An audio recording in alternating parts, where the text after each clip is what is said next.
Ang puso'y lubos pong nakikiramay sa pamilya po ng Kamya, ng Baladad, at lahat po ng taong nagmamahal kay Nanay Maring. Sa gabi pong ito, mag-iiwan lang po ako ng tatlong message. Tatlong bagay sa babaw ng mundo na pag lumipas na ay hindi mo na pwedeng ibalik. Ano ito yung tatlong bagay na to? The first is the word. Yung isang bagay na lumabas sa bibig mo, kahit anong gawin mo, kahit anong sorry mo, kahit anong regalo mo, ang isang taong nasabihan mo, hindi mo na maibabalik. At yung salita na lalabas sa bibig mo, dalawa lamang po ang pwedeng puntahan. Pwedeng maging pagpapala o pwedeng maging sumpa. Pwedeng makalika at pwedeng makasira. Kaya sa araw at gabing ito, si Nanay Maring naging bahagi siya ng pagpapalaganap ng mabuting balita. At yung mabuting balita na ito yung gustong iwanan na legacy ni Nanay Maring. Nawa, maging katulad tayo ni Nanay Maring, magbahagi ng mabuting balita. Share the good news of our Lord. Ibahagi natin ang mabuting balita. First is the word. Second is the opportunity. Opportunity na ipinagkaloob sa mga taong buhay pa, na hindi na ipagkakaloob sa mga taong namayapa na. Ano yung gusto ipaalala sa atin? Yung opportunity na kasama mo pa yung nanay mo, huwag mong sayangin. Dahil baka huli na ang lahat. Yung anak mo na maliit pa, na kaya mong kargahin mo. Dahil pag naging dalagat binata na yan, hindi mo na makakarga yan. Yung mga tao na nasa paligid mo, na nakasamaan mo ng loob, this is the right time. Say sorry. Bakit? Hindi mo na maibabalik yung opportunity na ipinagkakaloob sa atin ng Panginoon. At tandaan natin, sometimes opportunity knocks only once. Baka wala ng pagkakataon. And this is the right time, hanggat buhay pa yung mga taong mahal natin, say I love you, say I'm sorry. The words, the opportunity, and what's the last? The time. Ito ang pinakamabigat na kalaban ng tao. Tik-tak, tik-tak, tik-tak. Umaandar ang oras, lumilipas. At yung oras na lumipas, hindi mo na kayang maibalik yan. And this is the right moment. 11 araw, 1 oras, 40 minuto, at 30 segundo ang natitira. Darating po ang Kapaskuhan. At sa gabi nito, i-remind tayo na pagdating ng December 25, magsasama-sama ang pamilya na ito, na walang isang ina na tatayo sa gitna, na wala kang yayakapin, at sasabihin mo, Nanay, Merry Christmas! Nanay, ito yung regalo ko sa'yo. Wala ka nang mabibiro. Nanay, erang ng pustiso mo. Wala ka nang sasabihan at mariregaluhan. Kung kahoy na binubuksan, darating ang December 25 na walang isang ina na mabibiro mo na. Pero this is the right time. 8 oras, 40 segundo pag inilabas si Nanay, wala ka nang masasabihan, Nanay, I love you. At sa gabing ito, hayaan natin na ipaalala sa atin na sa panahon ng pagdating ng Kapaskuhan, mananatili si Nanay sa ating mga puso. Pasko na, Nanay ko.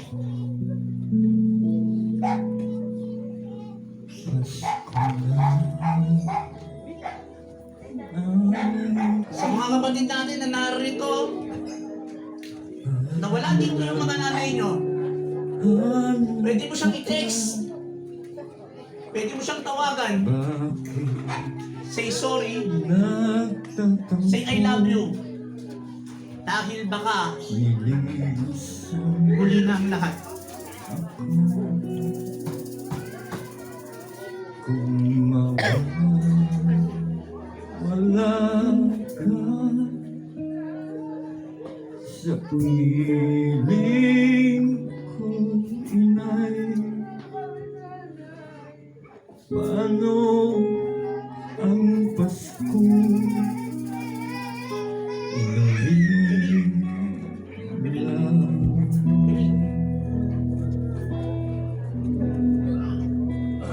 Sayang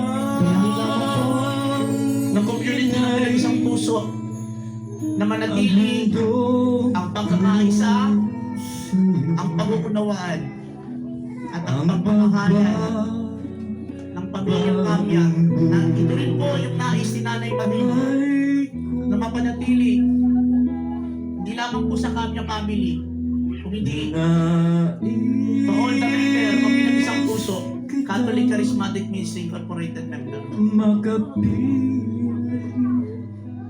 inay pagsabi ng araw ng Pasko.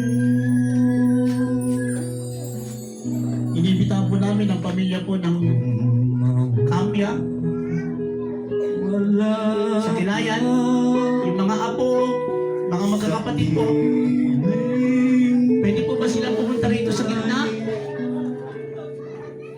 Bilang huling pagpupugay, ang Pasko pag-alala kay Nanay Marie. ay ko sa'yo.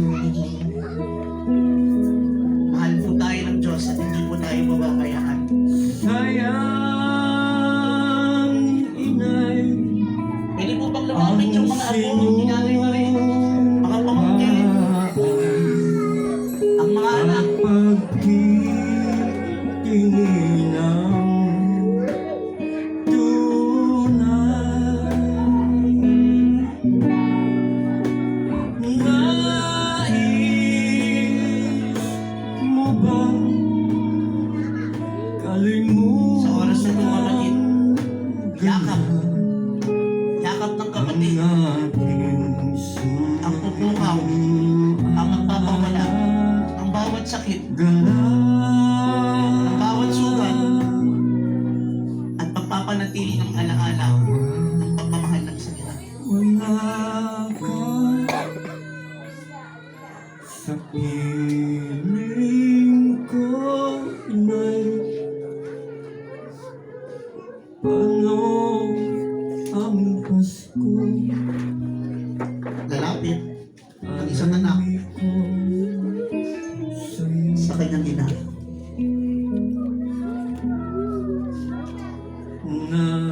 Nais kitang makapiling, inay. Pagsabi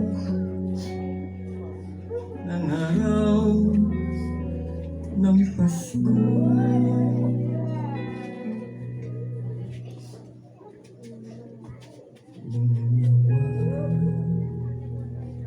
Wala ka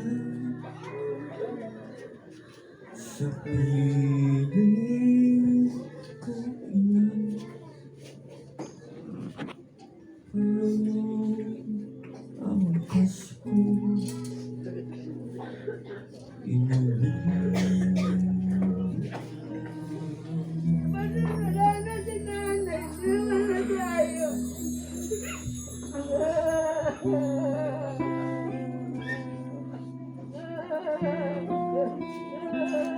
Muli nating haranahin ang ating ina sa oras na ito. Now we want to thank you Just to say thank you para kay Nanay Marie. for the love you give to us. You have shown us, Nanay, what's the secret of life. In your heart, you're hidden. Every worry, every fear, even in your sorrow, it's a smile you love to share. Thank you because you have given us life, taking for you every suffering and pain. So now our hearts want to tell you, Nanay, thank you for your great love.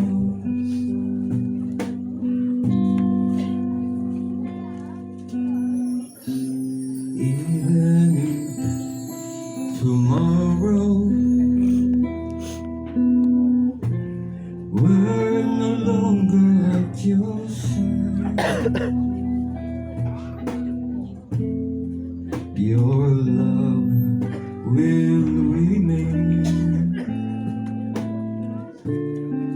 as a light within our hearts.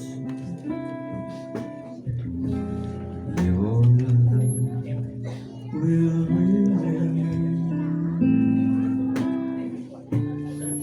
as a light within our hearts.